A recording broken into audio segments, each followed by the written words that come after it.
one thing that MDI also offers is a very, very strong backing of the seniors, the mentors that we are allotted, the place form. We have a separate team that helps us to prepare for these summer internship processes. So all these factors combined together, I think they have proved to be a major reason of why I could secure it at ABG.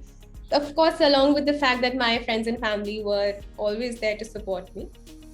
We were also allotted mentors, specifically helping us during the whole process. There were a lot of mock GDs, mock PIs that were conducted before the internship process started, which eventually helped us because by the time we reached the process, it sort of became a reflex that, oh, this is going to happen or this is how we react.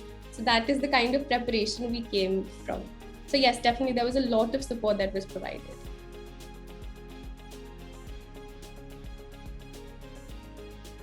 I'd say MBA life, because in undergrad, I think our perspective is a little narrow because we're just doing one subject and we're just learning a little skills.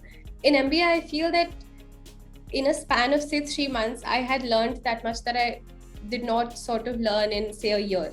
So I think that sort of magnanimity that an MBA offers, that is something that is truly, and it keeps you on toes all the time. So I think that brings the fun in the whole journey, that you're not getting comfortable with anything around. Everything's just ambiguous.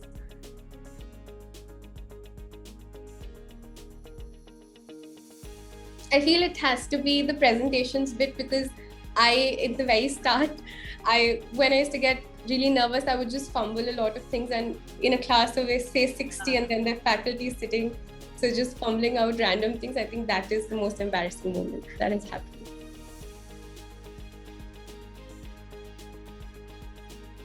So I think it would be Sun Raha Hai Na Tu, because that's been the whole MBA journey. We're just constantly asking if I'm audible or you can hear me.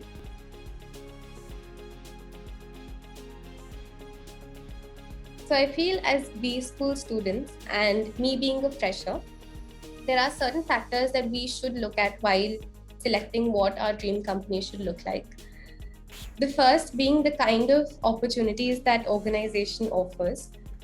That is something that I think should be at the very top of how we move around analyzing organizations and then choosing our dream organization. The second would be that we see what kind of values that organization stands for and how true to them they are. That could be assessed in the kind of projects that they take up or how they are moving across in the CSR. The third would be to understand the kind of roles offered and how they are aligned with you as a person. And if that alignment thing is something that you can find with the organization, then I think you should definitely go ahead with that as your dream organization.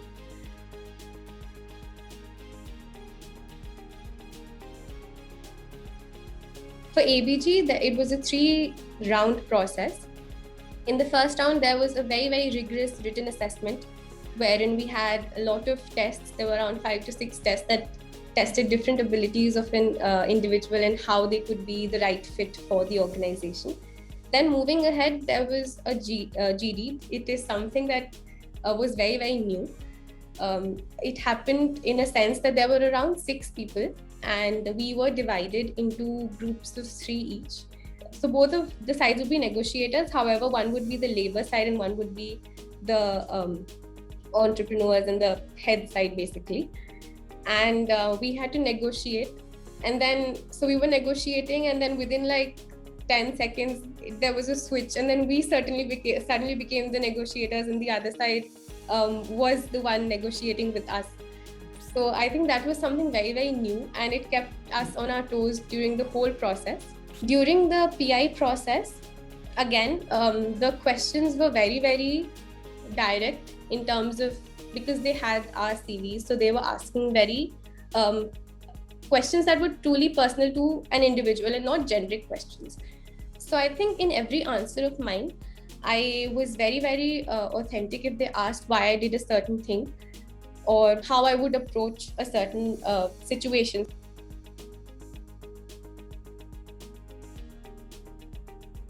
Talking about the projects that I got in the internship.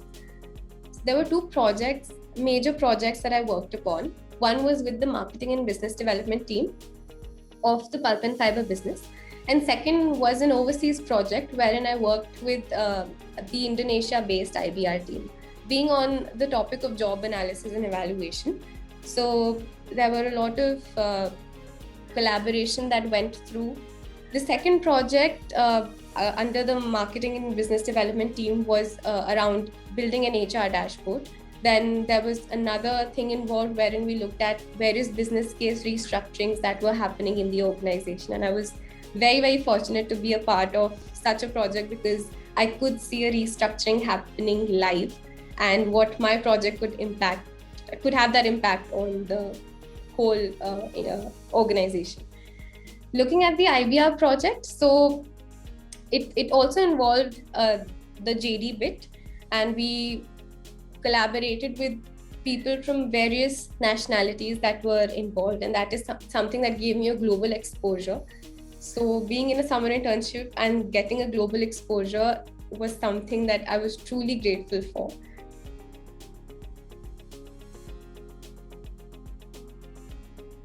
I'd say it was wholesome because we also had fun and we also had work. So we worked when we had to work and we had fun when we had to have fun and just relax a bit.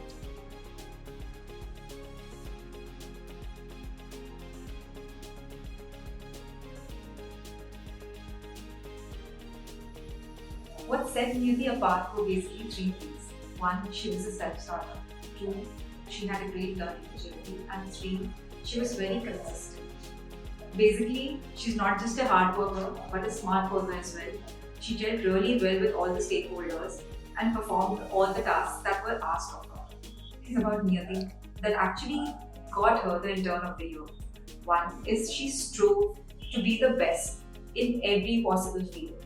And two, she was consistently performing everywhere. Totally obliged by the kind words that she's spoken about me. And all these things coming from her because she has been an integral part of our internship journey for all us GIPs. So I feel it truly means a lot and I'm very, very grateful.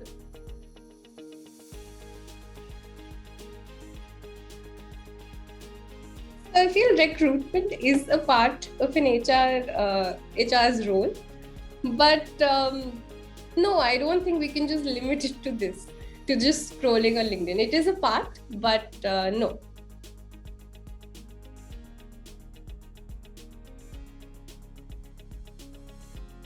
Firstly, please understand that summer internship process is an integral part of your MBA journey. So don't get fearful of it, but rather just approach it in the most positive way possible. I think that would be the first step. Second is to just be yourself, be authentic. Organizations love that, and that would help you staying true to yourself while you become a part of that organization or any organization that you work for in the future. And also ensure that you leave no stone unturned in your prep before that internship. Take as many mock GDs, mock PIs as possible. Get comfortable with that surrounding and then go into the whole summer internship process and give your best.